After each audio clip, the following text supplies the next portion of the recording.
The average American family could save about 12,000 gallons of water a year by installing a laundry-to-landscape graywater system.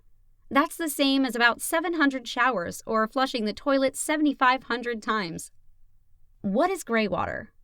Graywater is water from washing machines, bathroom sinks, showers, and tubs. It is not water from toilets or kitchen sinks.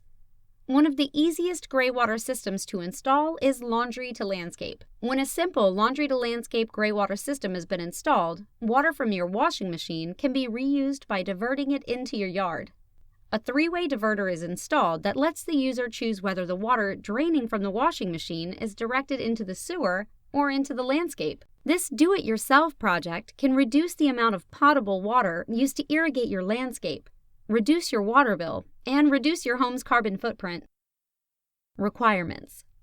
Most residential laundry-to-landscape systems in California do not require a permit, but there are important requirements that need to be adhered to. Check with your local government for specific standards. Typical guidelines are: the system must not include a potable water connection or a pump.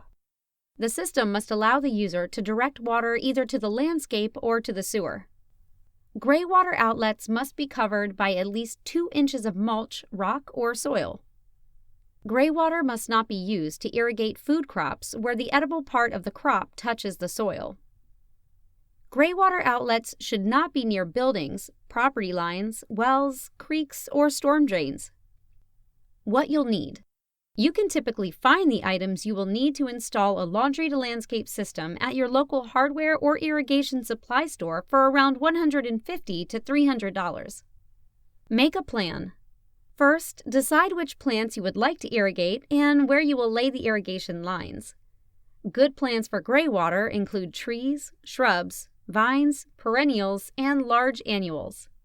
Plants that are not ideal for this kind of system are lawns, drought-established plants that do not require irrigation, small or sensitive plants, root vegetables, and plants in raised garden beds. The elevation of your landscape is also an important consideration. As this is a mostly gravity-fed system, make sure the irrigation lines stay at or below the level of your washing machine. In a flat yard, distribution should be within 50 feet of the washing machine. Top-loading machines can typically irrigate up to 12 mulch basins, while front-loading machines can irrigate up to 8. Estimate your graywater flow using this formula. You will want to make sure that your plants and irrigation design can tolerate the amount of water you will be distributing. For example, someone who has a household size of 4 would calculate the total flow from their washing machine as 60 gallons per day. Let's get started.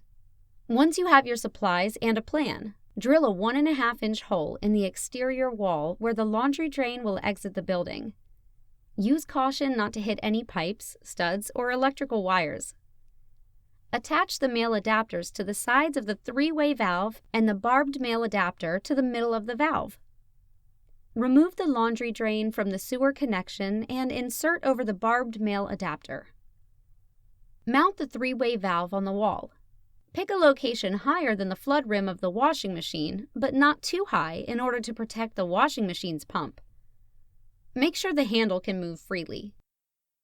Choose the most direct for plumbing one side of the valve to the sewer or septic system. Attach the 1-inch PVC T to the sewer output side. Install the air admittance valve to the top of the T. It is very important to make sure the air vent is at the highest point in the system, at least 6 inches above the flood rim of the washing machine. The other side of the 3-way valve will exit the home to the graywater irrigation system.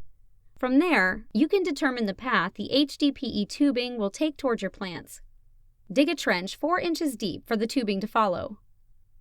Dig mulch basins 8 to 12 inches deep around the plants you wish to irrigate. Place about 4 inches of mulch in the basin, then lay the tubing. Place a valve box or mulch shield over each graywater outlet. Run a test cycle to ensure water is flowing evenly from all distribution points. If everything looks good, fill the mulch basins with the remaining mulch and fill in the trench lines. That's it! Now the water that was used to clean your clothes can water your yard too.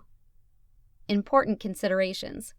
With a Graywater system, it is important to use plant-friendly laundry soaps and avoid using any products that contain ingredients that are harmful to plants and soil. If you need to use a product with one or more of these ingredients, redirect the drain valve to the sewer. Also, redirect discharge into the sewer when washing heavily soiled items like oily rags or cloth diapers. Make sure to properly label your Graywater system so any user can identify how to direct water to the sewer or out to the Graywater system. For more information about installing a Graywater system in your home, please visit olivenhain.com/graywater.